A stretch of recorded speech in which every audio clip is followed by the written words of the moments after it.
At the height of the global financial crisis, when banks failed because they took on too much risk, when taxpayers had to bail out those banks, that's when Bitcoin was launched. Bitcoin was created as the better money, the money that can be transferred from person to person without trusting a bank, a money that cannot be deflated away by the government that has a very predictable supply schedule.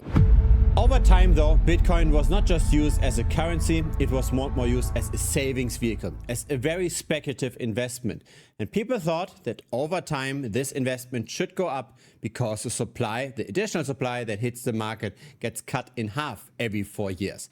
That's the Bitcoin halvening, that's the birth of the 4-year cycle theory. So here's the underlying assumption. Because every 4 years we see less and less new Bitcoin hitting the market, it becomes more and more rare. And because Bitcoin becomes more and more rare, it should be more valuable. The same way gold is more valuable than silver because the supply expansion of gold is lower than that of silver. And so some people have even built models around that theory. Here is the most popular one, stock to flow. As the newly issued supply of Bitcoin gets cut in half every year, the Bitcoin price is expected to almost 10x every single cycle. We can see a few flaws with this model already in this chart, as in the early days, it underrepresented how high Bitcoin can go, and in the later days, it overrepresented how high Bitcoin goes. And so intrinsically, there's too much of a slope built into this model. As in, we grew much faster at the beginning than we're doing today, which makes a lot of sense. Bitcoin is maturing, it takes much more capital nowadays to bring another 10x in return. The 4-year cycle theory seemed logical. As in, when the price peaked, we had a bear market, we had a subsequent recovery. This process lasted roughly 3 years, and we had the exact same development a second time. So the first peak was in 2013, the second peak was in 2017. Post-halving event, we had a massive rally, but we can see how the model starts to break. If we take the same sized rectangle again and we use the price top of the cycle, we have recovered in a similar manner, but there's no more massive rally. And where should we then draw the beginning of our next cycle? Over here? Over here? It's very hard to say. Now this is Bitcoin relative to the money supply. So not in US dollars, but relative to USM2, because this is what Bitcoin is competing with, right? It wants to be the hardest of the currencies. But since Bitcoin has evolved over time and it's not anymore just peer-to-peer cash, but it's rather a savings vehicle, it's rather an investment vehicle, let's do the real comparisons that matter. Let's not look at Bitcoin versus the money supply, but instead at Bitcoin relative to gold. Some people call Bitcoin gold 2.0. We've got even some language that overlaps, right? Mining of Bitcoin, mining of gold. And even the stock to flow model was partially derived from market cap evaluations relative to new issuance. And so again, we've got those two cycles that relatively well. We could draw the next cycle start over here, but there is a bit of a problem, right? We don't see the next rally. So this becomes even clearer versus gold compared to just looking at the money supply. So really, since the peak in 2021, Bitcoin was not able to outperform gold anymore. The cycle has broken. The cycle is now much, much longer. One might argue that gold was the better investment in the last 5 years because it had much less volatility, yet the same return. Now, there is a bit of a problem with this comparison, and that's that even though people compare Bitcoin with another kind of gold, with hard money, it really doesn't trade like this. The Bitcoin price discovery is very tightly coupled to the prices of technology stocks. So when tech stocks are going up, Bitcoin tends to go up as well. When the Nasdaq 100 crashes, Bitcoin tends to crash as well. So really, the best comparison, just when we look at price discovery, is the Nasdaq 100.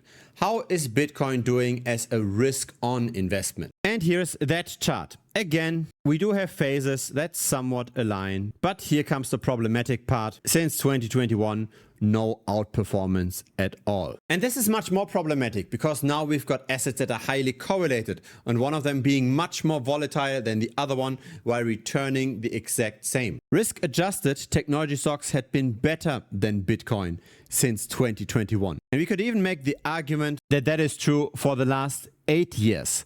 Yes, Bitcoin outperformed tech stocks by a bit over 30%, but at what expense? For what price? For the price that we saw temporary drawdowns of 84% over here or 70% over here. I don't really like doing it, but that's how the YouTube game works. That's how the algorithm works. Please give this video a like if what you've seen so far has been useful. Thank you very much. Are those drawdowns worth the additional 30% return? And are we even going to see 30% long term? Maybe this is just yet another trading range. And maybe we should shift from Bitcoin back into technology stocks. This is what could be inferred from this chart. Now, buying technology stocks at current valuations is extremely problematic. This here is the Nasdaq 100 relative to the money supply. It's at an all-time high, and this here, this is when .com imploded. Technology stocks relative to the money supply fell by 85%.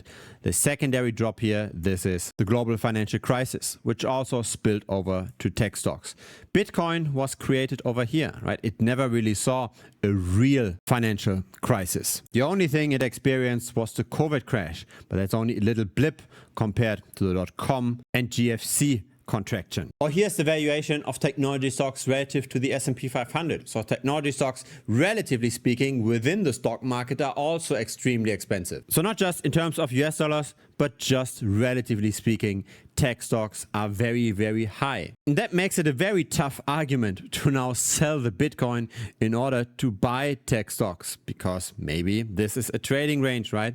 Who knows? The theory of the 4-year cycle has clearly been broken, and risk adjusted, it's really a question whether or not Bitcoin is still the best bet. Yes, Bitcoin is very volatile, and if we are smart, volatility can be our friend.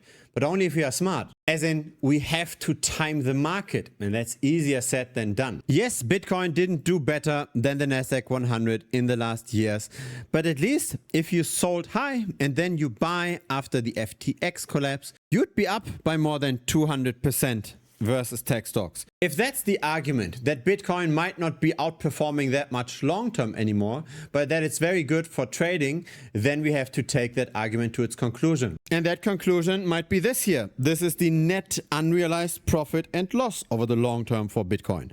So Bitcoin's price is the line in black, and the net unrealized profit and loss of the entire market is the squiggly line. Every bear market is less severe than the bear market before. Every bull market is also less euphoric than the bull market before. We can actually connect those bottoms and tops quite nicely. And this would imply that currently we are not very cheap. The market is still in net profit. The market has not yet seen anything that resembles a real contraction. And so again, this gives us another data point that it might make sense to diversify somewhat. Maybe not necessarily into stocks, especially technology, but maybe into something else that's currently a bit less hyped. So for example, property, right? Very few people talk about property now, and we do see reduced interest rates. We do see a trend of declining interest rates, which makes it easier and easier to buy property, which makes it easier and easier to also play the financial game, as in see how the fiat currency is devaluing over time and the debt that we hold then also devalues over time. So property really only makes sense if we use cheap debt to our advantage. So we finance for a very, very low rate. We lock in that low rate and then we just wait for the debt to devalue. Now, most people try to beat the market by reading the news or by following the narrative of the day, but I don't think that that's a good approach long term. Most people just follow their gut. I think it's better to use statistical data analysis. Try to figure out what kind of rules worked in the past that might continue to work in the future. So you might know about this. I have back-tested moving averages for Bitcoin to try to find out when are we bullish, when are we bearish. It's a trend following strategy. We buy whenever we are above the moving average. We sell whenever we are below the moving average. Now I've back-tested all moving averages from the 2-day all the way to the 200-day. And the 125-day simple moving average and the 44-day simple moving average are the ones that historically work the best.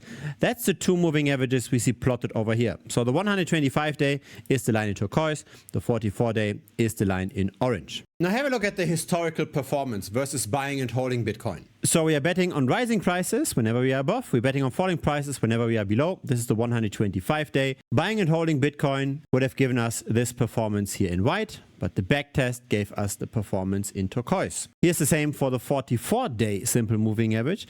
We can see, first of all, that we outperform long term, but also that our volatility is lower, as in the drop from top to bottom is less compared to buying and holding Bitcoin over the same time period. Now, when we've got an approach that tends to perform more and still is less volatile, still drops less compared to just buying and holding Bitcoin, why don't we lever this up? So I tried to find the optimal leverage. If you go long, the best leverage is 2.75.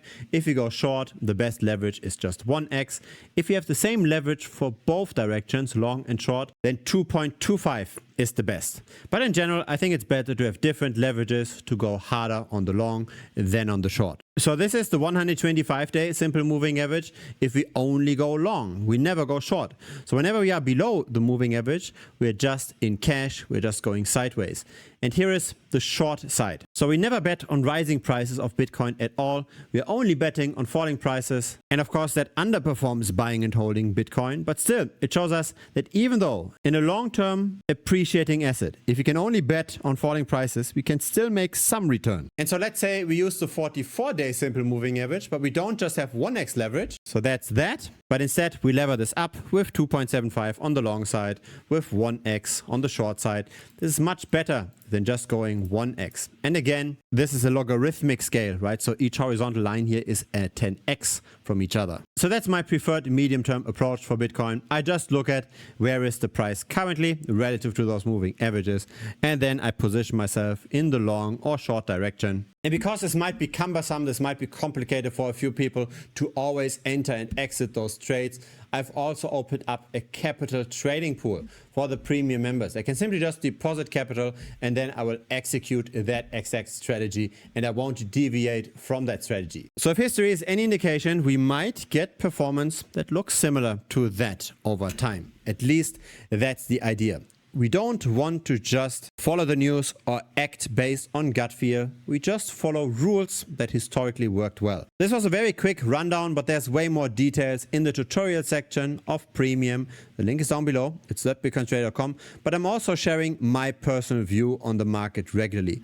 So every 3 to 4 days, I publish a Premium update video where I share what kind of trades I open, where I share what kind of positions I take. There are more details regarding the strategy in Premium. They're dedicated videos for that. There are also dedicated videos that explain how to actually run the backtest, how to make those backtests yourself, if you want to do this maybe for Ethereum or for any other crypto asset. And so here is the Bitcoin strategy moving average vault. So that's the trading pool. You just deposit some money into that pool and then I will execute those trades automatically for you. So feel free to check it out. It's currently $125 per month. There's also a 1-week money back guarantee. So in case you do not like Premium, just message me within 1 week and I will refund you 100%, no questions asked. A link to Premium pops up directly here on the screen. Just click on that. It will lead you to the website. If it's your very first time here, feel free to subscribe. I publish these regularly. A like would be very much appreciated as well. It helps the channel grow. See you next time on YouTube or see you in Premium.